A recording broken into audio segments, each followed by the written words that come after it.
What's up guys, Nick here from Nick's Reptile World, and today we're going to be talking about animals and their relation to humans' mental health.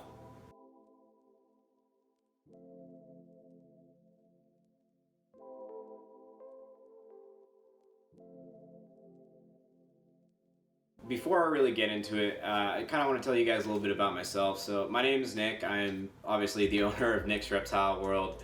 I'm 25 years old. I'm a 5-year Marine Corps rifleman veteran, and I've had a lot of stuff in my life, you know, and I've had a lot of traumas. I've had a lot of mental health issues throughout my lifetime, and I've managed to cope with some things, deal with some things, and I'm still, you know, in a process of healing. I've had animals in my life ever since I was a kid. I've had anything from dogs, cats, freaking fish, everything, reptiles, amphibians. At one point I did actually have birds, you know what I mean? So I've experienced what it's like to own basically every animal that you can own as a pet, for the most part, generally.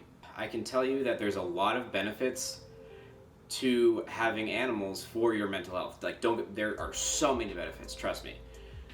But there's also downsides too, and that's kind of what I want to talk about in this video. So let's get into it. So we're going to be starting off with a little bit of scientific research facts that I've found for you guys. Yes, I'm reading everything off of a clipboard with all the information on it. I highlighted everything that I need to talk about. I've read through this entire thing. I don't want you guys to just sit there and like listen to me talk all robotic, but I have ADHD, so it's almost impossible for me to remember things when it comes time to actually recite them. So, first thing I want to talk about is in the United States, there is an estimated 68% of all households in the United States own an animal of some sort. So they own pets, whatever, you know, this is a common thing in America. For those of you guys out there who don't come from America, who live in a different country, it may be a little bit different, but here, basically having a cat or dog is like almost a necessity for the most part. Everybody's got them, aside from obviously the other percentage of the US that does not. Interacting with animals has been shown to reduce the levels of cortisol in your body and also to lower your blood pressure. So let's do a little science dive for a second here, right? So cortisol inside of the human body, what does it do? What it is it's a chemical that is released when the body is stressed out, either physically or mentally. So for instance, if I go to the gym and I'm working out, my body's producing cortisol the longer I'm there at the gym working out. The longer I'm there, the more my body is going to be damaged and eventually repaired, obviously. However, when it comes to mental health, cortisol is much more effective in my opinion, and it's essential that we reduce it. We need to be able to reduce the cortisol our body produces so that our body doesn't get destroyed by it, because that's essentially what cortisol does. It breaks down the body in one way or another to build itself back up. But if you don't give yourself the opportunity to build it back up, I think you know where it's going to go from there. But when we talk about the blood pressure, so high blood pressure is actually related with high levels of stress. For instance, I'll use my own health as an example.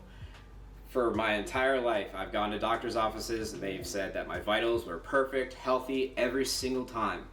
Even when I was burned, my blood pressure levels were normal. Up until my most recent mental health crisis, that was the case. However, now my blood pressure is a lot higher, sadly. So I've been spending a lot more time with my animals to try to actually reduce my stress, to reduce my blood pressure, to reduce my cortisol, and it's helped me quite a bit. The thing about owning animals is it's also shown that it actually boosts your mood. It reduces the feelings of loneliness. It makes you want to seek out more social support, and it just generally makes you feel a lot better. One thing that I found in this article is that owning dogs has been proven to help people who have ADHD in terms of like focusing their attention. And I can 110% attest for you that's extremely, extremely true. I have ADHD. I've had ADHD. I was diagnosed when I was 8 years old. So I've had it my entire life for the most part. You know, I'm 25 now, so I've been dealing with it my whole life. And I've noticed that the one thing that continuously and always will remind me to put my attention into something and to care for something, it's my animals.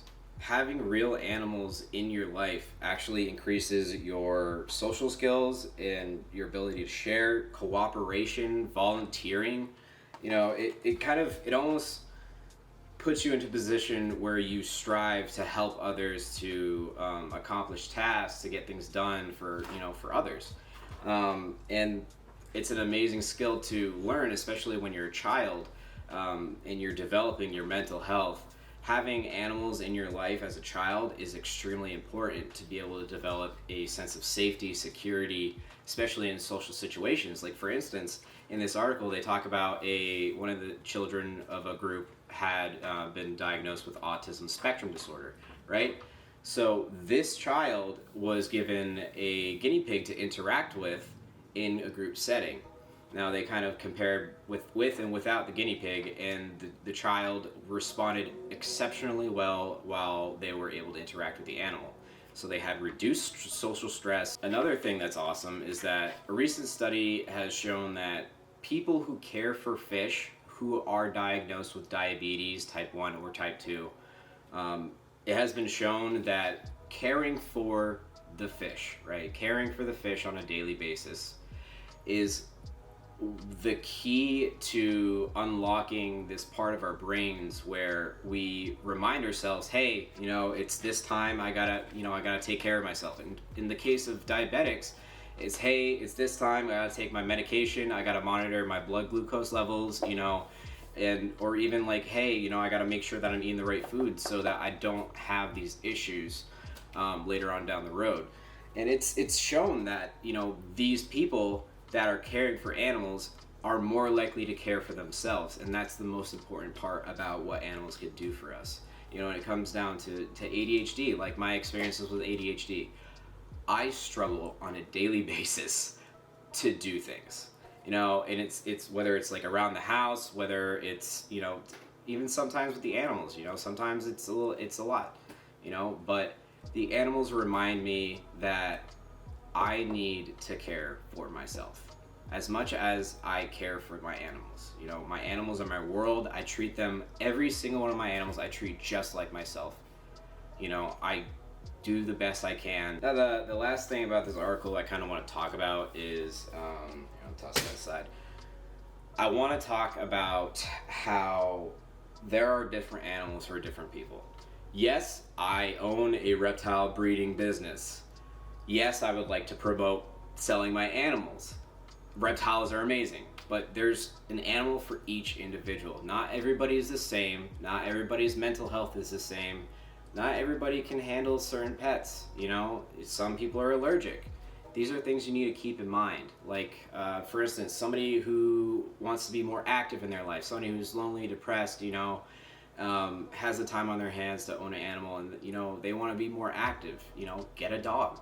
Dogs are active. Take them for walks constantly throughout the day. Take them for jogs if you want. Take them go for hikes. You know, and when it comes to people who are more more introverted and they want to kind of more stay home, cats. You know, cats are more personable for people who are more introverted. At least that's what I find. If you want, you know, a small mammal, world's your oyster. If you want fish, fantastic. You want reptiles, they're amazing. You want amphibians? Fantastic, great. Just make sure that you look into each of the animals that you're interested in and make sure that you are able to care for them. You know, like with reptiles, you know, yes, they're hypoallergenic, so people who are allergic to cats, dogs, you know, small mammals, they won't have an allergic reaction when interacting with that animal.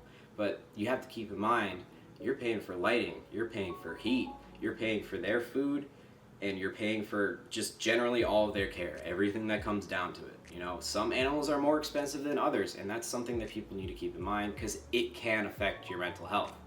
Now I'm going to go into a little side tangent. I'm going to talk to you guys about myself. Because if I am able to open, or be open about my own mental health, I think that will show you guys, especially those of you out there who are struggling with mental health, whether, depression, anxiety, whatever it is, anything, BPD, freaking autism, ADHD, ADD, doesn't matter. If you are out there and you're struggling with this stuff, I want to be here for you, and I need to be completely honest with you and my mental health. So recently I've had a mental health emergency. And on top of that, I'm dealing with a lot of past traumas. I've had a lot of trauma in my life, In each one of those stages of trauma, I've always had animals. Animals have always been there to support me, and I've always been there to support them. And I want to be able to be open so that I can support you guys because you do so much for me. Okay? So I deal with CPTSD, anxiety, depression, freaking a whole bunch of physical conditions, back issues, fibromyalgia, nerve pain. There's a whole lot of stuff, and I'm not gonna sit here and say, woe is me. I have my own stuff, and I'm trying to deal with it. And I know that you guys have your own stuff, and I know that you're trying to deal with it as well. And if you're somebody out there who doesn't have animals, who's been interested in getting one, somebody who struggles with depression, anxiety, any of the things even that I listed, I would suggest you get an animal. But there's a caveat to that, There's a yin to the yang. There's good and there's bad, right? So for me specifically, I have not dealt with a lot of my mental health issues for the past couple of years because I've been focusing too much on my animals. I've gotten too many animals for me to, be able to maintain without it affecting my mental health, okay? I breed and sell exotic animals. It's part of my job. But if you are somebody who has a collection, right? So say you have like 10, 20 animals. Think before you get more animals, okay? Yeah, I know that animals can be great for our mental health. They can be very beneficial. They can make us feel loved. They can bring satisfaction and fulfillment in our lives. But it's extremely important that you focus on yourself.